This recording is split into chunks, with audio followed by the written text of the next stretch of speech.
Hello and welcome. In this video I wanted to take a look at the different changes that occurred within the new Arks of Omens chapter approved and how I feel about those different changes.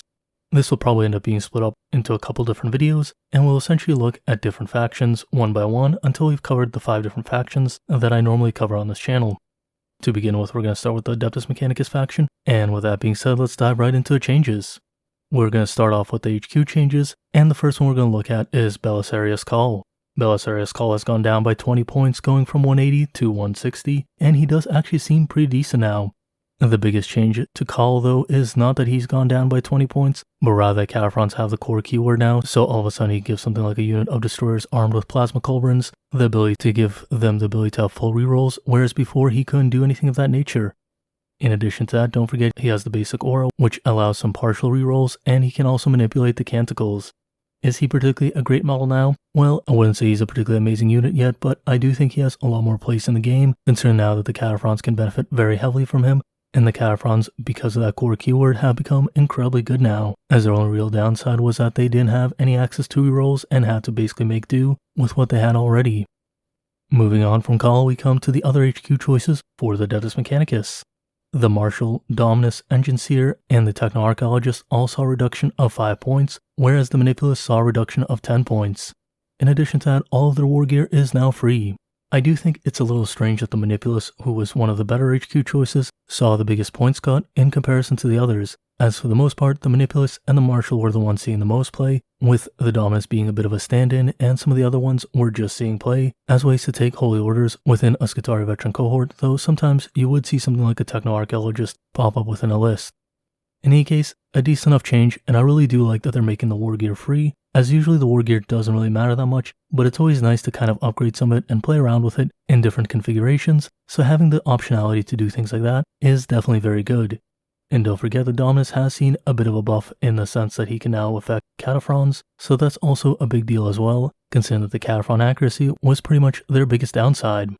With the HQ choices covered, we can move on to the troop choices. The troop choices saw a bit of a change as well, with the Cataphrons being first on the list.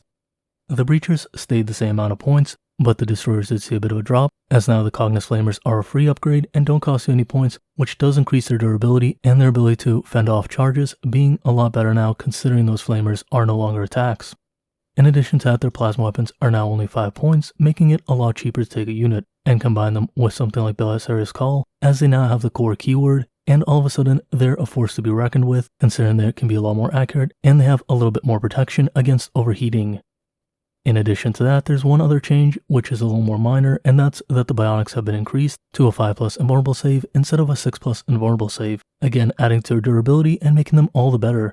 I do think we're going to see a lot more Cataphrons, as the Cataphrons are definitely a very powerful unit, and now that most of their problems have been kind of shored up, they're definitely going to be a force to be reckoned with, and I really do like these changes, because my whole complaint with the Cataphrons for a long time was simply that they were lacking any kind of way of improving their accuracy without you having to go to extremes in order to get that slight buff. Does this mean we're going to see something like Agrippina being played? Maybe, but I think we're probably going to see Mars still being kind of a dominant Forge World, simply because of Call and other options to give them that little bit of extra accuracy, and I think we're going to see them pretty much in the Forge Worlds that we've already seen them with, considering now that they have even more ways of gaining the different benefits from those different Forge Worlds that are already powerful.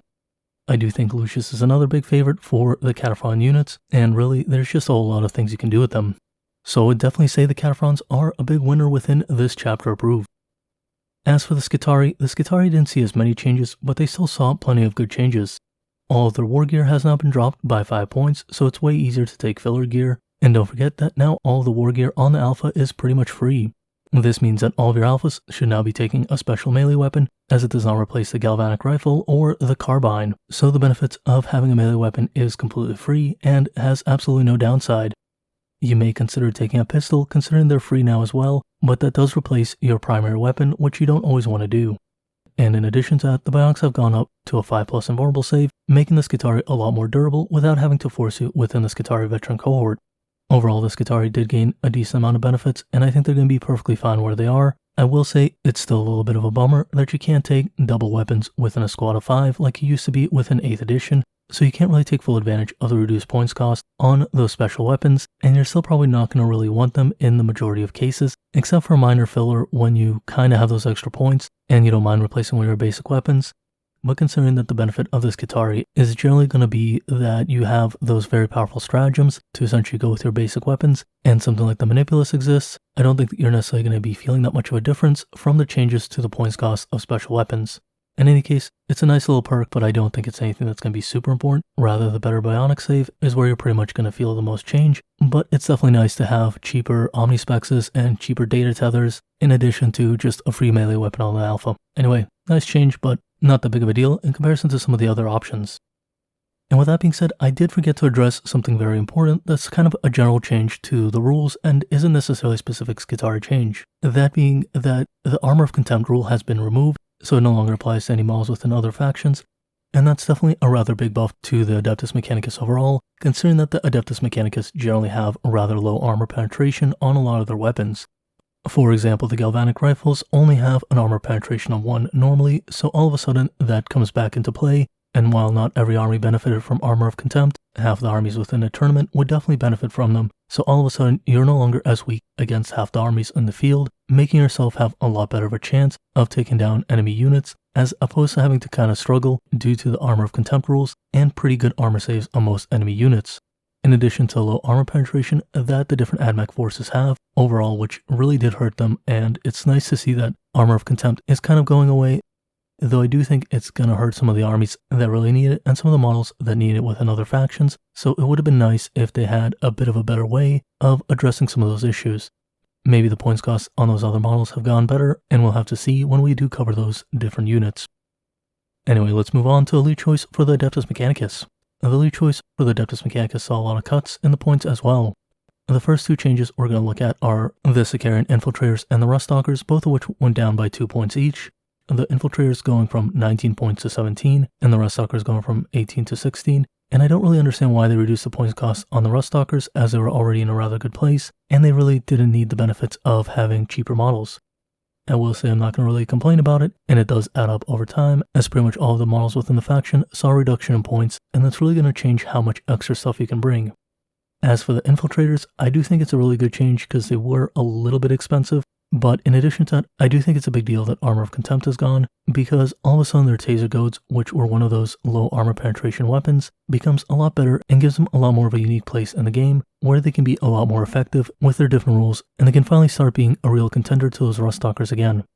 I would have probably said, if it was up to me, I would have dropped the Ruststalkers by 1 point, so both of these units would be 17 points each, and that way it would be more of a legitimate choice of which one you go with. But as it stands now, the Ruststalkers are still probably a little bit in the lead, simply because of how powerful they are within melee and how effective they can be in that situation. And with that being said, we move on to the next changes, that being the changes to the Electro-Priests, as both the Corpus Carry and Fulgurites have gone down by 2 points each, going from 14 points to 12 points per model, and that's definitely a nice change.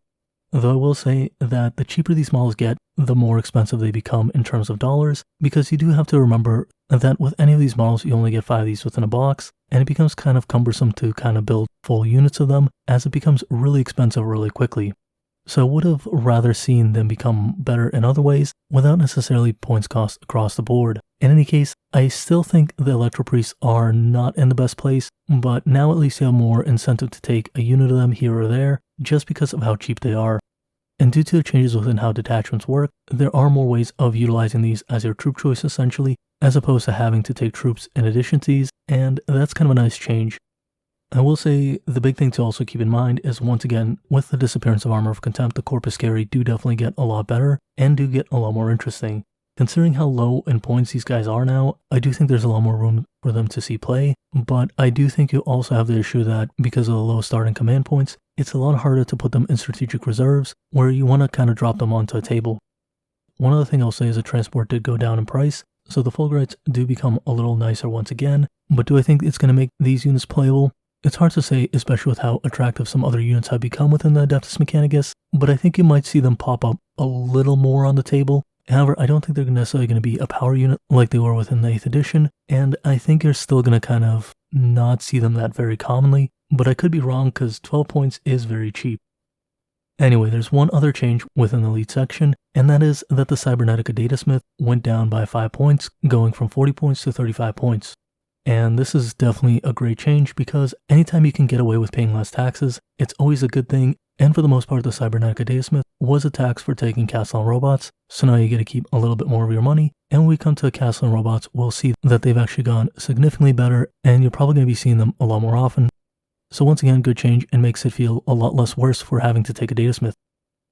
Moving on to fast attack choices, we do have some really amazing changes, with Sidonian Dragoons going from 70 points with a Taser Lance to 55 points. And in addition to that, the Phosphorus Serpenta is free. And wait, there's even more, because the Bionics have also been increased to a 5+ invulnerable save instead of a 6+, so the Sidonian Dragoons have gotten significantly better, and it's kind of insane considering how powerful they are, as their Taser Lance is pretty comparable to the weapons of the Iron Strider, with the only difference being that they have to get within close combat.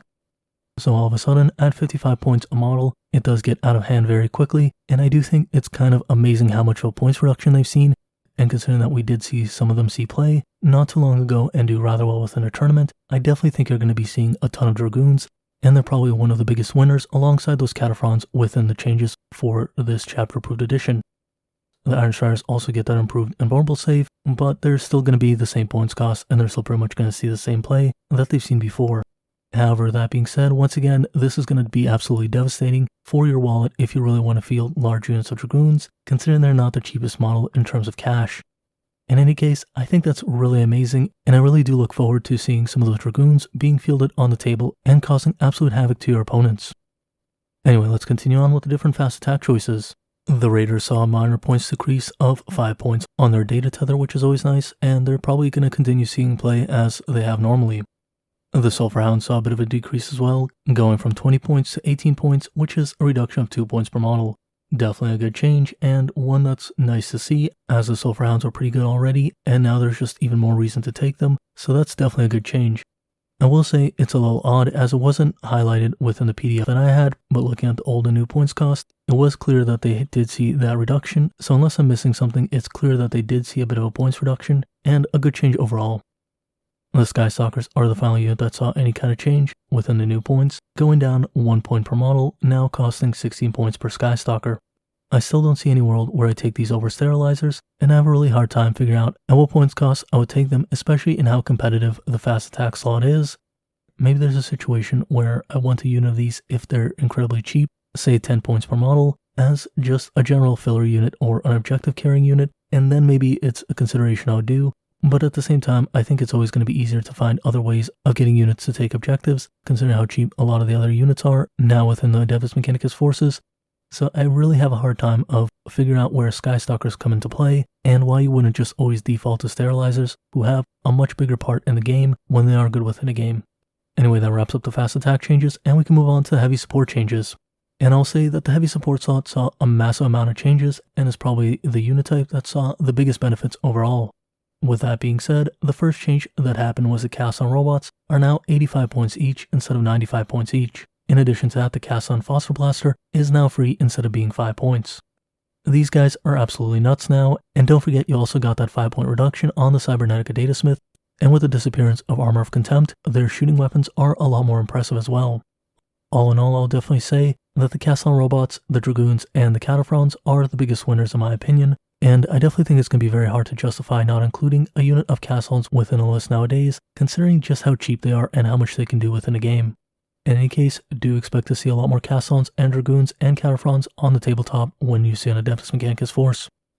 The next change that we're going to look at is another one that I think is just absolutely fantastic, that being that the Honored Dragoon Crawler is now 100 points and the Cognus Heavy Stubber is now free. This means for 100 points, you can get a Dune Crawler with a Neutron Laser or a double Phosphor Blaster or an Icarus Array. All of those are definitely good choices, and for those points, I definitely think you're going to be seeing more Dune Crawlers as you've seen such a reduction in points across your army as a whole that it's easy to just pick up a Dune Crawler and find some room within your army list for one of those models. And considering the different options for weapons, you can definitely find a role for it to play, whether that's providing some mid-range firepower, some heavy firepower, or just providing a mix of different types of firepower with that Icarus Array. I definitely like the changes, and I definitely like thinking that the Dune Crawler is going to start seeing play again, as it's one of the prettiest models in my opinion. And once again, at 100 points, it's just really hard to argue against. Finally, there's one last change within the heavy support, and that is that the Scorpius Disintegrator saw a massive points decrease, as I was calling for a long time. The Scorpius Disintegrator is down to 125 points from its original 145 points. we're definitely getting to a point where the Scorpius Disintegrator is a bit of an interesting unit, and considering that 2 Iron Striders would cost you 150 points with their last cannons, there's definitely some justification for the Pharamite Cannon all of a sudden, as it can actually do some work at a reasonable enough points cost. I will say also keep in mind that in some cases players are going to be able to convert their Iron Striders into those Dragoons to fully utilize the points drop that those guys saw, and in that situation, if they already have a Scorpius Disintegrator built, they might just utilize that with a Pharamite Cannon instead of buying a ton of additional Iron Striders, and in that case, you'll probably see it show up a little bit more often because it kind of fills that role as kind of a heavy firepower unit and allowing you to run those Iron Striders as Dragoons. That being said though, I still think it's a little expensive and the indirect fire changes definitely hurt it very heavily, so it's probably still going to be a little bit of a fringe unit, but I do think with the points drop overall within the Adeptus Mechanicus forces and the removal of Armor of Contempt, there might be some justifications for the Scorpius seeing more play than I'm anticipating, but I think you just have so many choices now that it's just kind of hard to include, and if you do see it, it's probably going to be filling in a role for a player who just doesn't have some of the other models and maybe bought the old Start Collecting kit and just happens to have 1 or 2 of them laying around. But we're definitely getting to a point where all of a sudden including a Scorpius with a Pharamite Cannon is a real consideration as opposed to just being kind of a filler for other units. In either case, it'll be kind of interesting to see where the Scorpius ends up and whether it's still too expensive in points or if it's just kind of at the right points value where you start seeing them show up in lists again, but with that 100-point Dunecrawler, it's kind of hard to justify still. Anyway, with that being said, we come to the last 2 unit types within the Adeptus Mechanicus. The first of those is the transport being the Scorpius Dune Rider, and the Dune Rider saw a bit of a points cost going from 95 points to 85 points. I think that's a decent enough drop, and it's kind of a nice change, so maybe you'll start seeing them within lists again. However, I still think it doesn't play particularly well with those large blocks of Skitarii that you want to include within your lists. However, maybe because the Fulgurites are cheaper now, you'll start seeing people include a Scorpius Dune Rider with a unit of Fulgurites within a list. However, I still don't really know if that's going to be the case, considering that Infiltrators and Ruststalkers fill a bit of a similar role and have become cheaper as well, so it's a bit hard to justify, but I do think there's more potential of it, as it did see some minor fringe play within the past, even at its higher points cost, and when it didn't have as many choices as it did before. Once again, interesting to see where it ends up, but I don't know if it's particularly good enough considering all of the other choices you have. And finally we come to the Flyers, which didn't see any changes directly, but the new changes that say Flyers start within reserves is definitely going to hurt the Fusilier as it becomes a lot harder to utilize its bombing potential. Meanwhile, the Stratoraptor does become potentially a little better, as it can be a little more protected if you're going second. In either case, I think with the points cost of the different Flyers, they're definitely hurt by this change more than they should be, and I think they should have probably saw a bit of a points cost, considering all the different limitations Flyers have now within the game. I do think the Archaeopter has been unjustly hit, and there was a time where it was probably a little too good, but with all the changes, I do think they can use a little bit of love. To kind of wrap up my thoughts on the different Adeptus Mechanicus forces, I do think the changes are overall good, and I do think you're going to start seeing some units that have been kind of out of the meta for some time showing up again, with things like the Cataphrons becoming incredibly good, the Dragoons just being incredibly amazing now, and even the changes to the Dunecrawler being very, very nice. Even someone like Belisarius Call all of a sudden has a real shot of showing up on the tabletops again. All in all, I do like these changes, and I think they're very positive. I do think it's going to hurt the wallet, and I do think it makes the problem with Adeptus Mechanicus being kind of an expensive army to build even more of a problem, considering how many more models you all of a sudden need to essentially build out an army. And think about it this way, with all the changes, all of a sudden that Combat Patrol becomes even worse of a deal, considering it already had a really hard time getting to 500 points, and with the drop in points on the Cataphrons and the Agenseer and the Dunecrawler, you're probably looking at struggling to get to 400 points now. Not the worst problem to have in the world, but I definitely think it makes selling Adeptus Mechanicus to a new player a lot harder, because they probably have to pay twice as much now to build out an Adeptus Mechanicus army than they would when buying any other faction. I hope they find a way to bring that more into line, and I'm not sure how they would change at this point. I think for 9th edition you just kind of have to live with it, and then going to 10th edition maybe they can address it. However, at the same time, what happens to all those people who bought models already and end up with a bunch of models they can't really play? It's a really hard problem to fix, and maybe Adeptus Mechanicus is just one of those expensive armies that the people who really like them do collect them, and then if you're looking for a cheaper alternative, you just go with some other army. That's unfortunate, but some people like playing armies with a lot of different models. Anyway, I do think Adeptus Mechanicus are definitely going to be a powerhouse army now, considering how cheap some of their units have gotten and how good some of their units are now. In addition to that, the disappearance of Armor of Contempt is definitely a very big change, and the addition of Core on Cataphrons is going to be huge. All in all, I think Adeptus Mechanicus are very poised to be a very top tier army, and I do really like these changes, with the exception that the flyers probably need a little bit of help, and the fact that the price point of Adeptus Mechanicus now is absolutely ludicrous. In any case, what did you think about these changes? Let me know in the comments down below, and don't forget to check out the web store link in the description down below, because if you're in the United States and buy some products from that web store, you do help support the channel, and in return for that, you do get some models that you might want for a cheaper price than you would buy them from Games Workshop directly. So hopefully it's a win-win situation, and if the sales are good enough, I can keep reducing my price over time to be more competitive with some of the bigger websites, and that's kind of once again a win-win for everyone involved. Thanks for watching, have a great day, see you in the next video where we cover some of the other factions. See you next time, bye.